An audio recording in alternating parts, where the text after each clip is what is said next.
2025 ലോകത്തിന്റെ അവസാനം ആരംഭിക്കുമെന്നാണ് ബാബ വങ്ക പറയുന്നത്.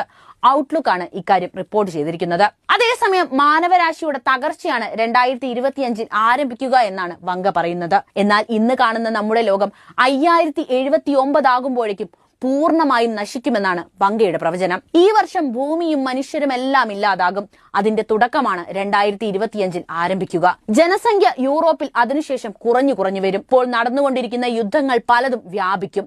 അതുപോലെ സംഘർഷങ്ങൾ പലതും വലുതായിക്കൊണ്ടേയിരിക്കും. 5079 സർവനാശത്തിന് ഹേതുവാകുന്ന കാരണങ്ങളും ഇവർ അക്കമിട്ട് നിരത്തുന്നുണ്ട്. അതെന്തൊക്കെയാണെന്ന് നോക്കാം. 2024 കടുത്ത കാലാവസ്ഥയും പ്രകൃതി ദുരന്തങ്ങളും ഉണ്ടാകുമെന്ന് ബാബ വങ്ക പ്രവചിച്ചിട്ടുണ്ട്. യൻസ് അഡ്വാൻസസിൽ പ്രസിദ്ധീകരിച്ച ഒരു പഠനമനുസരിച്ച് ആഗോള താപതരംഗങ്ങൾ 67% കൂടുതലായിട്ടുണ്ട്.